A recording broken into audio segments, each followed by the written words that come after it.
20 interesting things about Ivana Alawi. Mariam Saeed Samir Marbella Al-Alawi was born on December 25, 1996, better known by her screen name Ivana Alawi. She is a Filipino-Moroccan actress, model, YouTuber, and singer. Alawi was a contestant of the 6th season of Jamie's 7 Starstruck, which aired in 2015 and signed with Jamie Artists, Cinder at kabatch niya si Migo Adiser at si Ara San Agustin na naging cast ng Encantadia 2016. Nagtapos din siya ng culinary course sa Global Academy of Culinary School sa Pasig City. In 2018, Alawi appeared as Rina in ABS-CBN Precious Hearts Romances present Araw Gabi. A year later, she appeared as Amor in Ang Probinsyano, made her debut in the film Open, and was later cast in the Metro Manila Film Festival entry Triple Trouble Huli Kabalbon. And she appeared as Lolita in Sino Ang May Sala Mia Culpa together with Bella Padilla and Judy Santamaria, for which she was awarded the Best New Female Personality in 33rd PMPC Star Awards for Television. But before going to the main topic, welcome back to Pinoy Biodata Explained, wherein we gonna feature Filipino celebrity, politician, company, and other matter as long as it is related to the Philippines. If you're new to this channel, a sub would be great, and you can click also the notification button for future upload. And here we go. This is the 20 interesting things about Ivana Alawi. Number 1.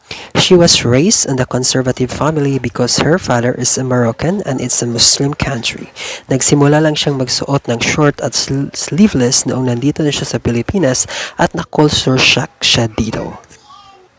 Number 2. 5 years old pa lang siya nang naghiwalay ang kanyang mga magulang dahil umuwi ang kanyang nanay sa Pilipinas. At habang nandoon pa siya sa Morocco ay may pinakilalang girlfriend ang kanyang tatay sa kanila. 7 years old siya nang bumalik sa Pilipinas at bumiyahe siyang mag-isa galing Bahrain papuntang Pilipinas.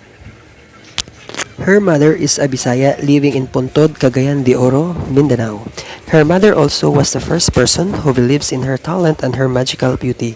Kwento nga ni Ivana na ang kanyang mama mismo ang nagpapasa ng kanyang mga pictures sa mga talent manager at nag-i-encourage sa kanya na meron siyang guts sa showbiz industry.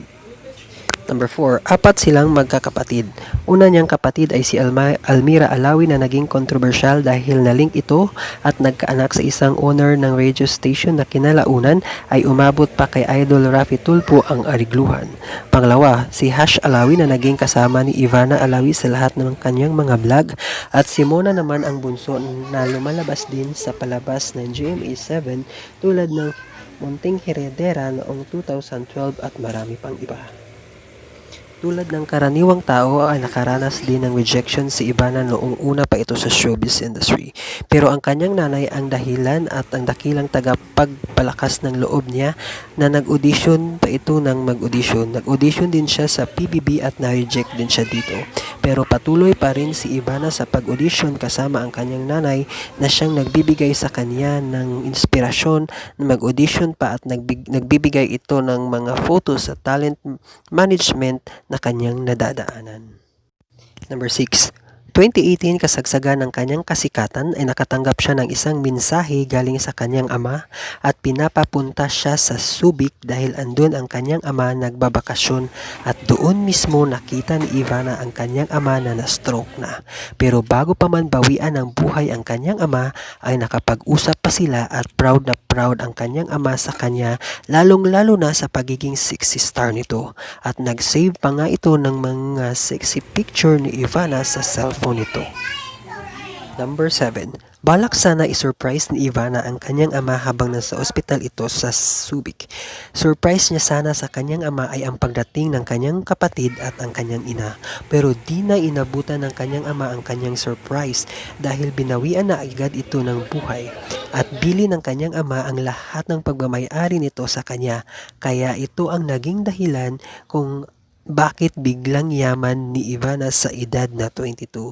Ibinili ng kanyang ama ang lahat ng ari-arian nito dahil malaki ang tiwala ng kanyang ama sa kanya dahil kapag may gusto si Ivana, ipinapaglaban niya ito at itong abilidad na ito ang nagustuhan ng kanyang ama at alam niya na magagampanan niya at mamamanage na ni Ivana ang lahat ng yaman ng kanyang ama na iniwan sa kanya. Number 8. Siya ang breadwinner ng pamilya. Bago pa man ipamana ng kanyang ama ang lahat ng pagmamayari nito, lahat ng kinikita niya sa showbiz at sa modeling ay ibinibigay niya ito sa kanyang ina bilang pantulong at panggastos nila sa kanilang pamumuhay dito sa Pilipinas. Number 9. Taong 2019 to 2020 biglaang umarangkada ang karir ni Ivana. Mula sa maraming stints sa TV at teleserye project, kahit nagka-pandemya ay tuloy pa rin ang biyaya ni Ivana sa pamamagitan ng kanyang vlogs na tinangkilik naman ng mga netizens dahil sa kanyang mga pranks at mga nakakatuwang persona. Sa makatwid, naka 10 million subscriber na agad sa YouTube si Ivana sa loob lang ng isang taon. Bahagi naman ng kanyang kinikita sa YouTube ay pinapantulong niya sa mga naapektuhan ng lubos sa pandemya at maging mga taong nawasak at pinalubog ng magkasunod at nagbahang dala naman ng bagyong Rolly at Ulysses. Number 10. She was able to work with late Eddie Garcia. Pumasok si Ivana bilang si Siksing Amor sa long-running teleserye ng ABS-CBN ang Probinsyano at gumanap siya bilang girlfriend ng karakter ni Eddie Garcia at doon ipinakita ni Ivana hindi lang ang kanyang kaseksihan kundi pati na rin ang kanyang galing sa pag-arte. Number 11. Nag-aral siya ng kulinarya para lang ipaghanda niya ang kanyang future husband ng masarap na pagkain. Idol niya ang kanyang ina sa kasipagan at pagiging all-out nito sa pagmamahal sa pamilya na gusto niyang tularan at ipagpatuloy kapag nakapag-asawa na ito at nagkaroon ng sariling pamilya. In her 23 years of existence, nagkaroon siya ng 2 jowa at kapwa niloko naman siya. At nag-iwan ito sa kanya ng malaking takot at trauma.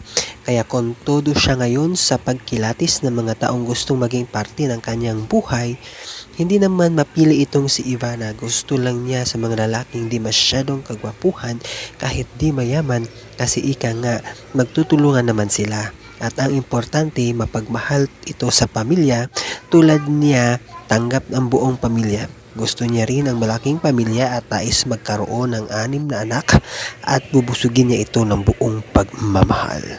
13. Napakagalante niya kung magbigay ng regalo sa pamilya at sa mga taong malapit sa kanya. Una na rito nung binigyan niya ng MacBook Pro ang kanyang kapatid na si Mona nang birthday ito this year. Though kahit napagod si Mona sa hide and seek prank nila that time, worth it naman sa huli dahil sa regalo ng ate niya sa kanya. This year din, nagbigay din si Ivana ng bakanting lupa para sa kapatid niyang si Hash, kung saan same pa sila ng village dahil ika nga ni Ivana kahit pa magkaasawa na sila at magkaiba ng buhay ay dapat malapit pa rin sila sa isa't isa na di niya na kailangang bumiyahe pa. At ang kapatid naman niyang si Almira ay sinuportahan niya financially dahil naging irresponsable ang tatay ng anak nito.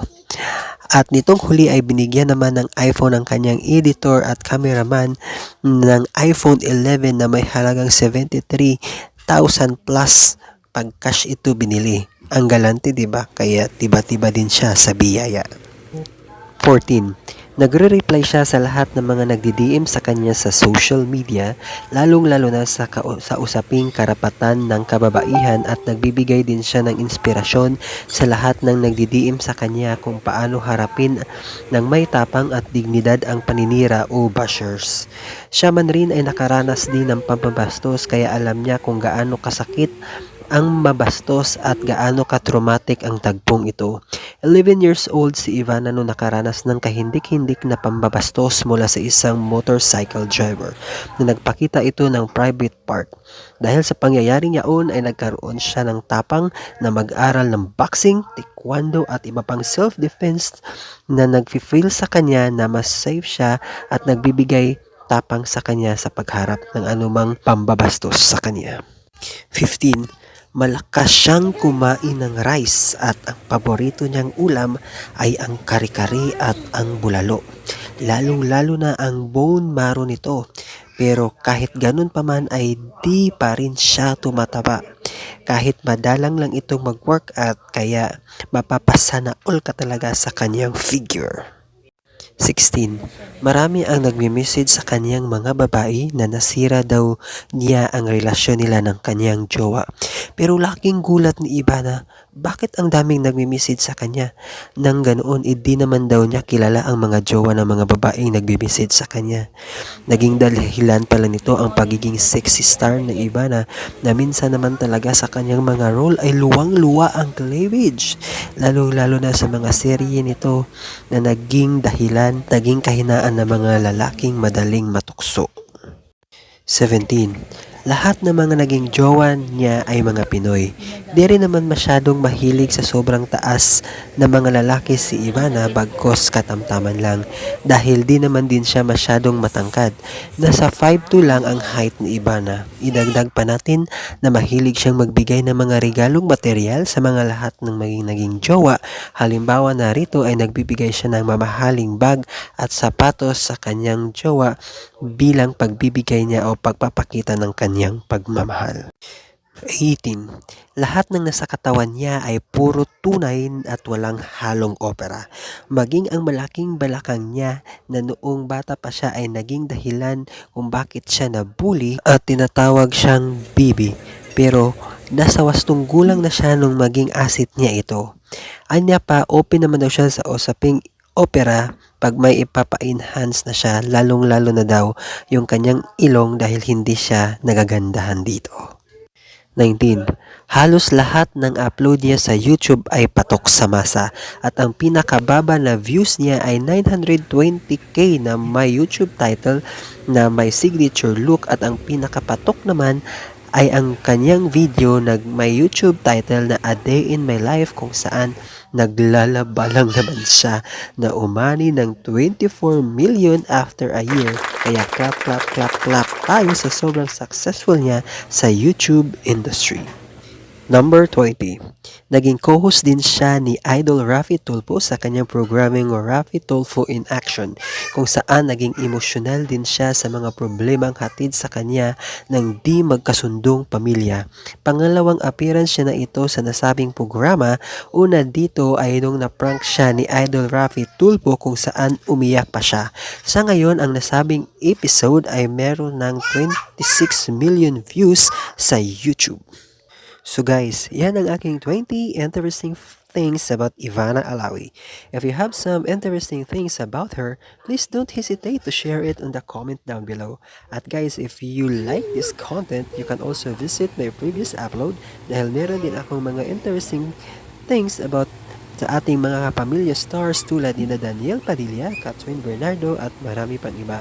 Kaya guys, click subscribe na dahil ikaw ay umabot hanggang dulo. Syempre, may pa-surprise ako sa iyo at ito ang ating bonus.